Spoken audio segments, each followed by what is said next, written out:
শুধু চাকরির কোটা দূর করা এবং আমাদের চাকরির বয়স 35 করার জন্য, এই দুইটা উদ্দেশ্য আমাদের ছিল। কিন্তু কোটা দূর হলেও আমাদের চাকরির বয়স 35 করা হচ্ছে না। তাই আমরা মাননীয় প্রধান উপদেষ্টা ডক্টর মোহাম্মদ ইউনূসের কাছে আমাদের দাবি নিয়ে আসছি।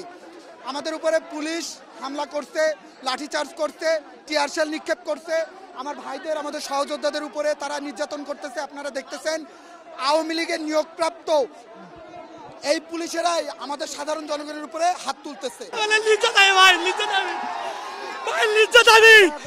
ভাই 7-12 বছর ধরে আন্দোলন করতেছি ভাই, করোনার কারণে শাসন কারণে জীবন শেষ ভাই। দেখছেন ভাই কি মেরে বলছে ভাই, নিচে একটা নিচে ভাই আমার চোখ সহ এখানে অসংখ্য মানুষের চোখ ঝলসে গেছে। আমরা পানি দিয়েও ঠিক করতে পারছি না আমাদের চোখ।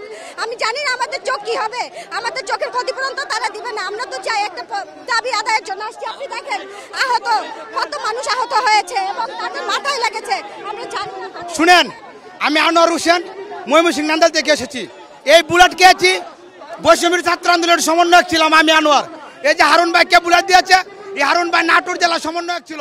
আমি এই সরকারের কাছে জানতে চাই, এই বুলেট খেয়েছি 2024-এ স্বৈরাচার হটানোর জন্য। আবার কি আমরা আপনাদের ভাই হয়ে কি ভাইদের কাছে বুলেট খেতে পারি? আমরা কি অপরাধ করেছিলাম? আমরা কি এখানে কোনো সহিংসতা করেছি? আমরা অহিংসভাবে ডক্টর ইউনূস স্যারের কাছে আমরা এসেছি আমাদের দাবিটা বাস্তবায়ন করার জন্য। এখানে আমরা কেউ ব্যারিকেড সৃষ্টি করতে আসেনি। কেন আমাদের উপরে এই বুলেট দিয়েছে?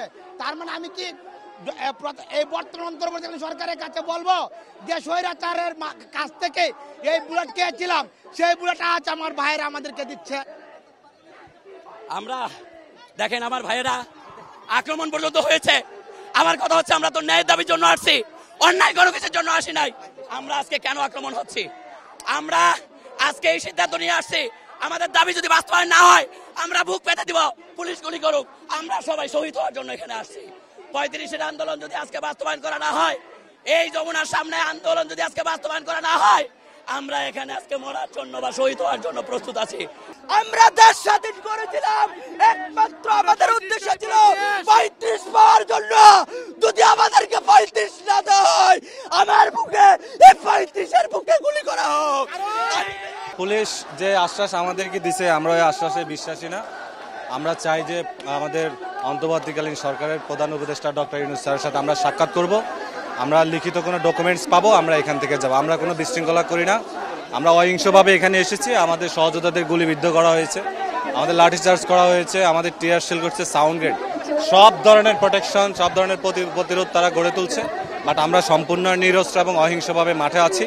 আমরা চাই প্রধান উপদেষ্টার সাথে সাক্ষাৎ করে প্রধান উপদেষ্টা স্যারের একটা ন্যূনতম আমরা একটা আশ্বাস চাচ্ছি, লিখিত একটা ডকুমেন্ট চাচ্ছি যে আমাদের 35 হচ্ছে, প্রজ্ঞাপন দেওয়া হবে, এই ধরনের একটা লিখিত আদেশ দিবে উনি। আমরা এখান থেকে সবাই চলে যাবো শান্তিপূর্ণভাবে।